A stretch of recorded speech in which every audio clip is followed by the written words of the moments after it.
सभी श्रोताओं का श्री रामचरितमानस में हार्दिक स्वागत अभिनंदन।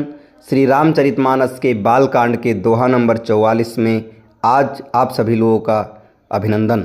बढ़ते हैं दोहे की तरफ। ब्रह्म निरूपण धर्म विधि बरनहि तत्व विभाग, ककहीं भगति भगवंत कै संजतु ज्ञान विराग। ब्रह्म का निरूपण, ब्रह्म का धर्म का विधान और तत्वों के विभाग का वर्णन करते हैं तथा ज्ञान वैराग्य से युक्त भगवान की भक्ति का कथन करते हैं। यही प्रकार भरी माघ नहाही, पुनि सब निज निज आश्रम जाही। प्रति संबत अति होई आनंदा, मकर मज्जि गव नहीं मुनि वृंदा।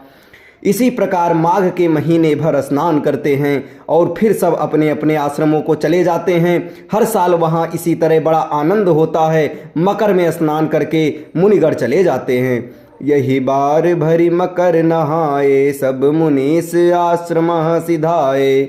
जाग बलिक मुनि परम विवेकी, भरद्वाज राखें पद टेकी। एक बार पूरे मकर भर स्नान करके सभी मुनीश्वर अपने अपने आश्रमों को लौट गए।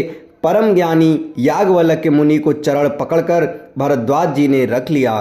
सादर चरण सरोज पखारे, अति पुनीत आसन बैठारे। करि पूजा मुनि सुजसु बखानी, बोले अति पुनीत मृदुबानी। आदर पूर्वक उनके चरण कमल धोए और बड़े ही पवित्र आसन पर उन्हें बैठाया। पूजा करके मुनि याज्ञवल्क्य के सुयश का वर्णन किया और फिर अत्यंत पवित्र और कोमल वाणी से बोले। नाथ एक संसौ बड़ मोरे, करगत वेद तत्व सब तोरे। कहत सो मोहि लागत भय लाजा, जौ न कहूँ बड़ होई अकाजा। हे नाथ, मेरे मन में एक बड़ा संदेह है। वेदों का तत्व सब आपकी मुट्ठी में है, अर्थात आप ही वेद का तत्व जानने वाले होने के कारण मेरा संदेह निवारण कर सकते हैं। पर उस संदेह को कहते मुझे भय और लाज आती है। भय इसलिए कहीं आप यह न समझें कि मेरी परीक्षा ले रहा है। लाज इसलिए कि इतनी आयु बीत गई, अब तक ज्ञान न हुआ, और यदि नहीं कहता तो बड़ी हानि होती है, क्योंकि अज्ञानी बना रहता हूँ।